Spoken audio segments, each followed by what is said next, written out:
Guys, welcome to the show. Glad to have you here. It's not going to be a terribly long one, but it is an interesting one, I think. Women have been arrested for twerking on soldiers' graves. Alternative thumbnail. Women will bring a date to your funeral and dance on your grave. It's kind of funny because I saw something that kind of went viral on social media, and I made a comment about it. And what's always interesting to me is the people that are like, oh, I'll totally own you, Chud, just end up proving our point even more so, which is always the most enlightening and, the most enlightening and the funniest part of it. So this, I'm going to show you a couple video clips. We'll read through the story. I want to talk more about women and culture, and then after that, because I'm going to chop this up into Better Bachelor and, of course, my news segment. And so, but I'm not going to talk about the politics right off the bat because a lot of guys that watch the Better Bachelor stuff don't want to talk about it. So I'll just do the women's stuff for this, and then we'll do the politics on a separate thing. But this is from Radio Genoa from, he posted Ukraine, Odessa, summer of 2024. I have to mute this because copyright cringe music. But it's women going around in tiny mini dresses and low-cut tops. And for the most part, you mostly see Ukrainian women dancing, and there were two Muslim guys that walked by. Where they're from, I don't know. And there are a couple of guys in the audience, but for the most part, it's women. Hey, look at me, look at me, look at me. And, for the most part, it's easy to say, well, what's the problem? I mean, and this is kind of the replies that I got back. I don't see what the big deal is. Yeah, sure, Ukraine's at war, but life goes on. I mean, people need to bring their spirits up, and they need to have fun, and they need to cheer. And yeah, it happens to be women, but there are guys too. There are some guys there, if you look in the background. Here's another one more recently. Now, the reason why I take this issue so personally and to heart, I don't care about Russia. I do not care about Ukraine. I care about the people. I care about the people of both countries, but the political and the land masses and the rest of that, it doesn't really affect my life, if I'm just to be honest about it. And believe it or not, the same thing holds true for Palestine and Israel and Syria and a lot of the stuff that happens outside of my immediate world. Maybe that makes me a jerk. I don't know. But I know there's enough going on in my life. I have plenty of things to worry about rather than trying to understand what's going on in each scene. But that being said, I care about the men in this conflict.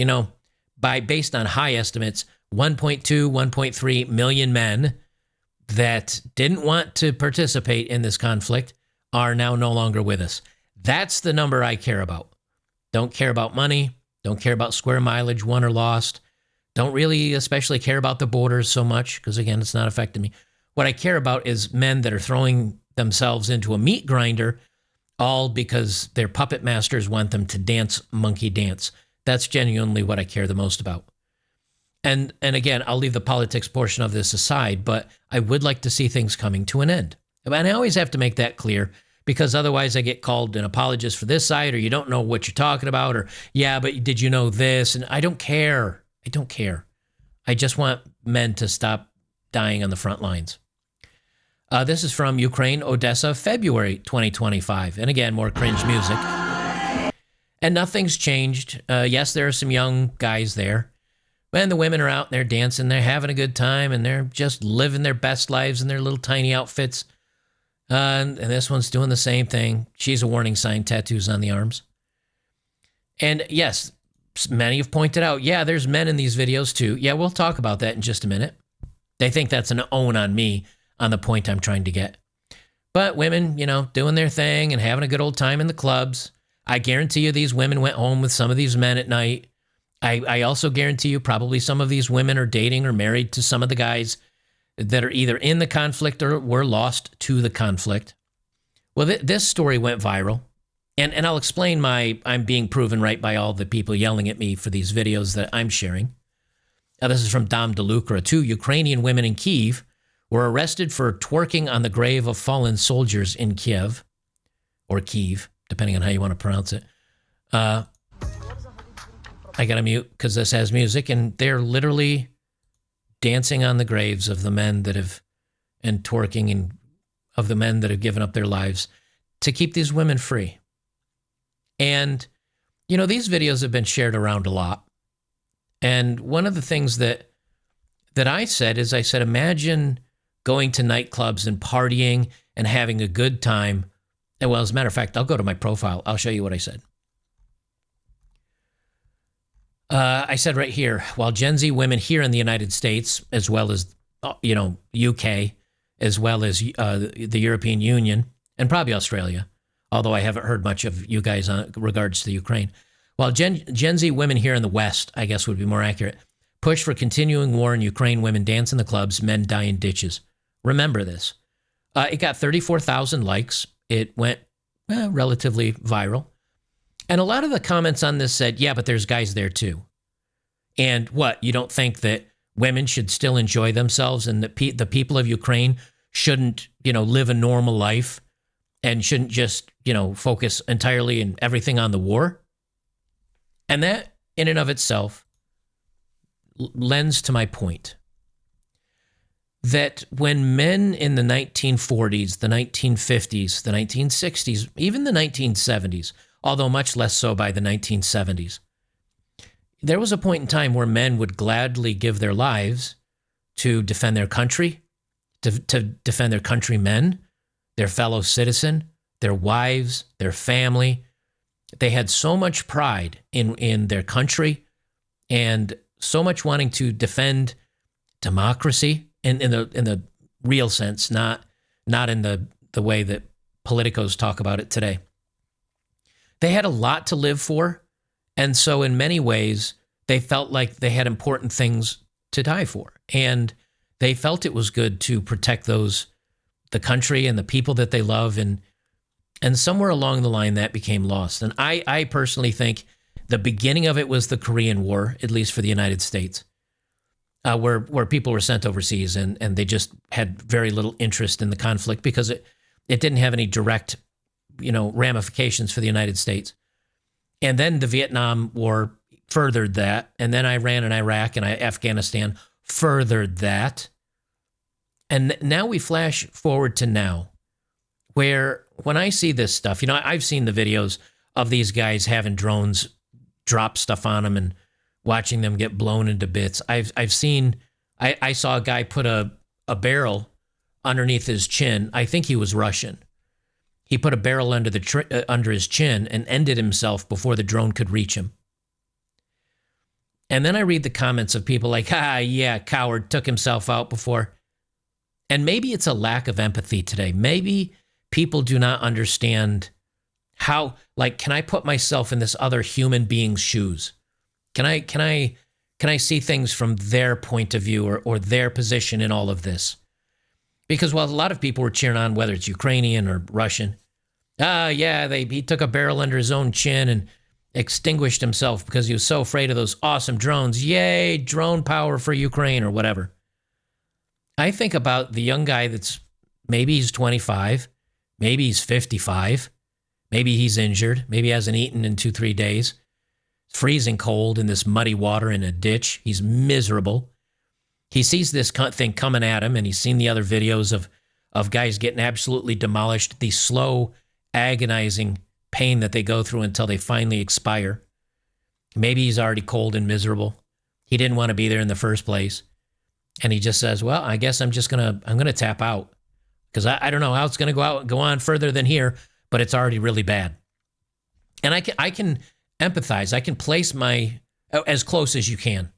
There's no way you could ever put yourself in that position. But if I put myself in, or try to put myself in that position, I don't care what side you're on. I don't care what your beliefs are politically or anything else.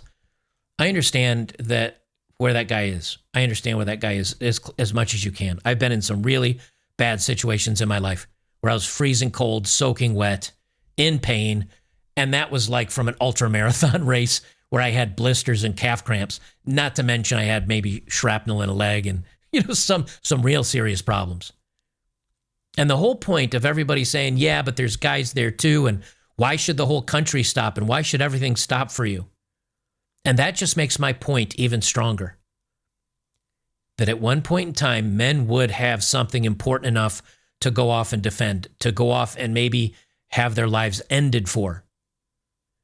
But now today, seeing these guys getting towed out to the front line on both sides, seeing them get ended on both sides, seeing them, there's nothing to gain for either side for this, really, because Ukrainians not going to get their freedom, and Russia's just going to keep meat grindering the meat grinder. And the difference between when I complained about this 2 years ago and complaining about it today is about 1 million lives, and nothing has changed. And the fact that today people are saying, well, society just needs to move on and society doesn't need to worry about it. And why should the whole country come to a stop for the front lines? People need to keep living their lives. And that's the whole point, is that these guys don't get to keep living their lives.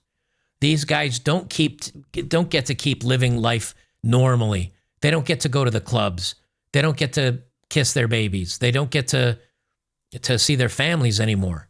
A lot of them are not coming back on both sides. And then to see society just like, la, la, la, la, la, who cares? That's the front. That's 1,000 miles away. You know, we need to keep living our lives. We need to keep doing our thing because this is what we do.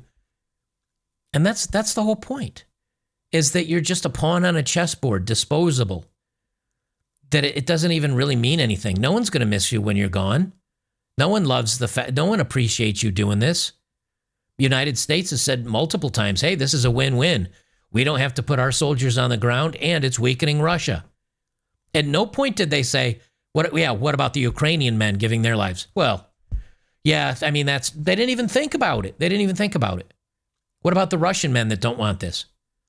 You know, it never in my life has it been so clear to me that the governments of these countries, whether it's the UK or European Union or Russia or Ukraine or the United States or Israel or wherever, where they have no remorse over anything of the actual people being lost, these men that are being lost.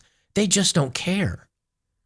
And maybe I served during Iran and Iraq, the Desert Shield, Desert Storm stuff, and it wasn't right in your face because U.S. went in with such overwhelming firepower that I didn't see any of the destruction firsthand. Although you read later on that up to perhaps a million civilians had been lost during that conflict, not on our side, obviously. And never has it really sank home as much as this particular conflict. The people posting the flags and the people saying we need to keep funding this and we need to keep pushing and we need to keep going. And the UK coming out and saying, well, we'll start sending our people on the ground. Ukrainian sisters arrested for twerking on the graves of fallen soldiers. They face 5 years in prison.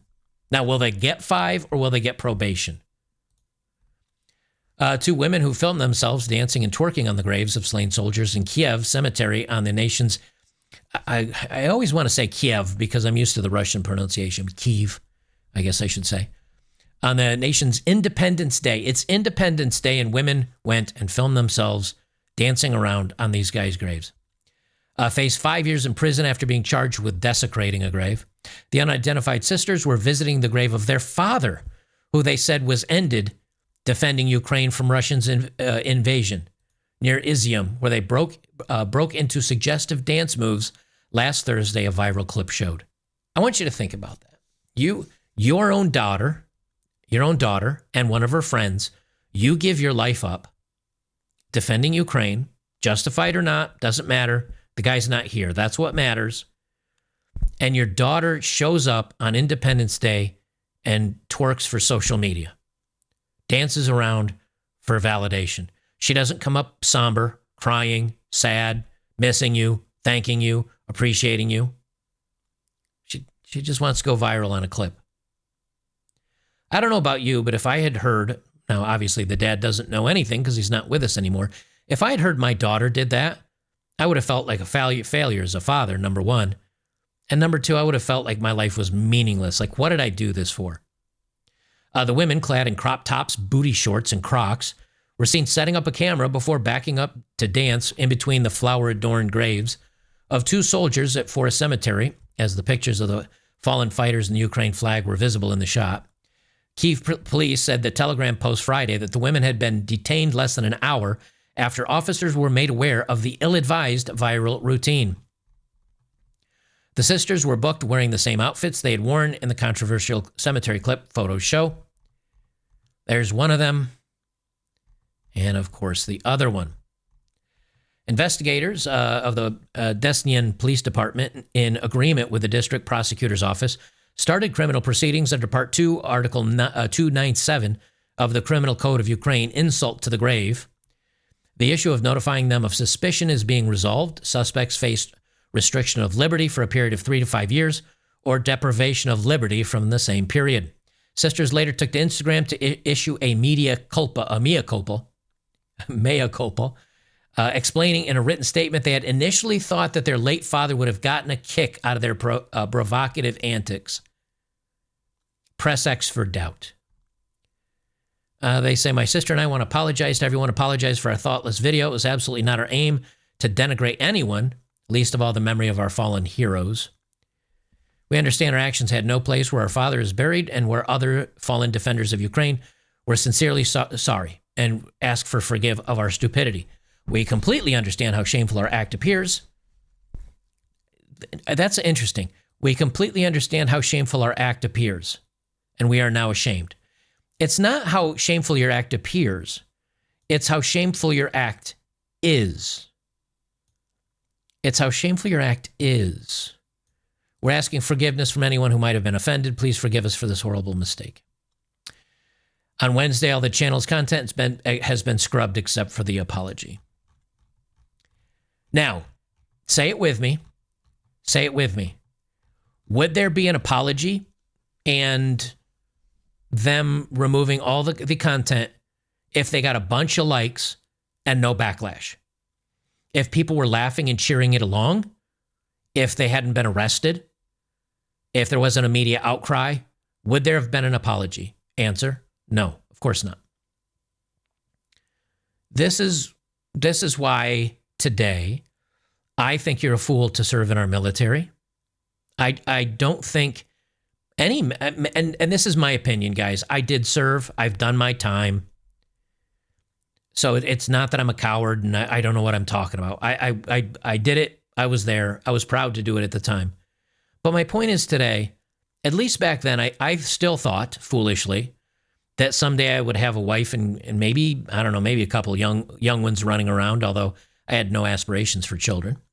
But I figured I'd have a family. I'd have my parents. I'd have other loved ones. I'd have friends that would thank me and appreciate for what I did. But when you come back and you have people spitting on you and hating you, when you come back and you see people literally dancing on your grave, or, graves of your fellow comrades that have been lost, when you have the media calling white men a problem, masculinity a problem, when they say if you're conservative or you're a farm boy or you're in the flyover states or you're one of the guys in the middle of the country, that you're worthless and you're a redneck and you don't know what you're talking about, you don't know who you're voting for, and you're just stupid. And when that is the world that we live in, what incentive is there for a man to go defend any country? I don't care what country you live in. What incentive is there for that man to go defend that country from anybody? Now, granted, if the boats of the Chinese or the boats of Russia or the boats of any other country landed on the shores of Florida or North Carolina or California or something, and our country said, hey, we're being invaded. Like, it is on our land. It is coming for us. Buckle your boots, boys. I think I'd still do it. Even at my age now, I still think I'd be like, okay, like maybe I can volunteer in 2 or 3 months. Like, I got to get myself in shape first, or I'll just be a bullet catcher when you get out there. So I'd probably eat a lot better and work out really hard for a couple of months, and then I'd probably go do what I can in some way. Maybe that's stupid. I don't know. But when you're talking about things that are happening on other shores and other places, why would any man do that? And as you know, Trump has said, okay, Zelensky has no incentive to ending this conflict and ending this war, so we're just going to halt military aid. And hopefully that'll be enough that Zelensky says, okay, don't halt it. Keep it going until we can get a resolution. Trump is trying to start something where we can actually get Like, we can't just keep doing the same because neither side's stopping. And now, and this is the part that kind of blew me away, Britain is ready to deploy troops and air force to ensure peace in Ukraine, says the United Kingdom Prime Minister. This is from 4 days ago. Keir Starmer came out and said, even if the United States doesn't, the United Kingdom still supports Ukraine, and we will deploy troops and air force to make sure there's peace. Well, that's not how you get peace. That's how you get it. Because, Putin's not stopping. So that just leads to more escalation. Well, let me ask you, my fellows out there, those of you that are in, I don't know, Poland or Germany or the United Kingdom, France, wherever else, are you going to get into a conflict that doesn't really have anything directly to do with your country? Stammer's here talking about, well, we'll start sending our own boys over there. It's just more. It's always more. It's never how do we stop the loss of life. It's how do we keep every inch of land that we once used to have. And people can say, well, it's different if Mexico came into Texas. Yeah, maybe it is different if that was my country. Maybe there would be maybe I would think about it differently. But I know how I feel about it right now. And I know that if Trump or anybody else said, okay, we're going to pack it up, boys, we're heading over to Ukraine. No. We're heading over to England. No. If the United States got into it, and you guys in Australia were said, all right, go out and you're gonna help defend the United States. If your answer was hell no, frankly, I'd be fine with that. I would totally understand that. But now the UK and France are talking about sending. There's never any thoughts about the men. There's never any thoughts about the people. They have a full who's in, who's out coalition that's willing to secure peace in Ukraine. They're talking about all the coalitions of the willing. That's what they're calling it, literally. Oh, a coalition of the willing could provide boots in the ground in Ukraine in the event of a ceasefire, led by UK and the France. It's just never ending. And this kind of stuff puts me in such a sour mood because it's one thing when like commercials insult men and diss men. It's one thing when movies insult men. It's one thing when video games insult men. It's easy for me to say, who cares? It's social media or it's, the woke people making commercials or whatever. I don't care. But when it's your own government that's just like, just keep sending them. Oh, Ukraine's running out of men? Well, we'll start sending the UK boys. We'll start sending the French guys. Maybe some Germans. We'll sprinkle in some Germans and some Norwegians just to round it out. But keep going. Just keep going. It's just throwing away human lives. And to me, throwing away men's lives. And the end result, as of right now, the last time I talked about this 2 or 3 years ago, the end result right now, which is a concession to Russia and putting an end to things when Russia gets some concessions, that is still the same outlook that the experts think there will be as there was, whatever it was, 2-3 years ago. Same outcome. Difference, almost 1 million more guys are in their graves. My faith in humanity is not lost. I can say that much. My faith in governments, my faith in family, loved ones, people caring about you, people appreciating you. Man, today's a black pill for me on that. I get that people need to continue to move on and do their things, but during the Korean War, during Vietnam War, it was all over in the news. The men that were over there making the sacrifices, the men that were over there doing this stuff. The college campuses were end the war, bring our boys back, bring our men back. Korean War, same thing. Why are we in this? Why are we doing this? It was always the government, always the government, always the government. In the meantime, you got guys just losing their lives left and right. And now, once again, the government's, well, here we go again. Let's stay in this. Let's fight. We can't let them. Give up a little bit of land. Give up something. Just stop giving up lives of men. That's all I've ever wanted.